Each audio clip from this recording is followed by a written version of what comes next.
আওয়ামী লীগ সরকারের শেষ ৫ বছরে প্রায় ১৬,৫০০ খুন হয়েছে বাংলাদেশে। হিসেব করলে দেখা যায় প্রতি মাসে ৩,৫০০-এর বেশি এবং প্রতিদিন গড়ে অন্তত ৯ জন মানুষকে খুন করা হয়েছে। মোট কথা, দেশব্যাপী গুম আর হত্যার এক অনন্য নজির রেখে গেছে ক্ষমতাচ্যুত এই সরকার। বিগত সরকারের আমলে দেশে চুরি, ছিনতাই, ডাকাতির অধিকাংশ ঘটনায় ভুক্তভোগীরা অভিযোগ করেননি। তারপরেও পুলিশের খাতায় চুরি, ছিনতাই, ডাকাতির ঘটনা ঘটেছে ৫ বছরে প্রায় ৬৭,০০০। পুলিশ সদর দপ্তরের ওয়েবসাইটে প্রকাশ করা অপরাধ পরিসংখ্যানে এমন তথ্যই উঠে এসেছে। ৫ বছরের বেশি সময় বন্ধ রাখার পর গত বৃহস্পতিবার এই পরিসংখ্যান প্রকাশ করে পুলিশ। নতুন সরকারের আমলে এসব পরিসংখ্যান পর্যালোচনা করে পরিস্থিতির উন্নতি চায় পুলিশ সদর দপ্তর। অপরাধ বিশ্লেষকরা বলছেন, সামাজিক অপরাধ কমাতে বিশ্বের আর্থ-সামাজিক অবস্থার পরিবর্তন দরকার। প্রয়োজন প্রচুর কর্মসংস্থান।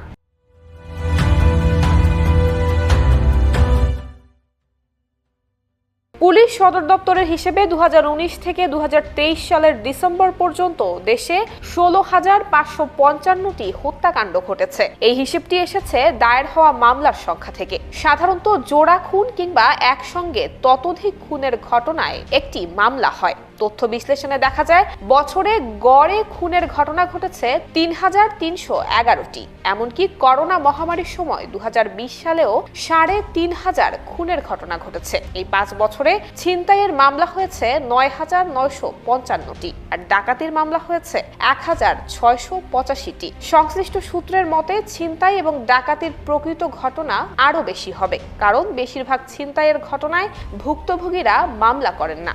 অনেকে এটাকে আরো ভোগান্তি মনে করেন। ডাকাতির ঘটনায়ও পুলিশ অনেক ক্ষেত্রে মামলা নিতে চায় না। ডাকাতির মামলাকে চুরি হিসেবে নেয়ার অভিযোগ রয়েছে। এছাড়াও শেখ হাসিনা সরকারের এই ৫ বছরে অপহরণের ঘটনা ঘটেছে ২,৪৫২টি আর চুরির অভিযোগে প্রায় ৫৫,০০০ মামলা হয়েছে। নবনিযুক্ত আইজিপি বাহারুল আলম গত বৃহস্পতিবার একটি সংবাদ সম্মেলন করেন। এ সময় ওয়েবসাইটে অপরাধের পরিসংখ্যান প্রকাশ বন্ধ রাখার বিষয়টি তুলে ধরেন সাংবাদিকরা। এরপর আইজিপির নির্দেশে একসঙ্গে ২০১৯ সালের জানুয়ারি থেকে ২০২৪ সালের আগস্ট পর্যন্ত তথ্য প্রকাশ করা হয়।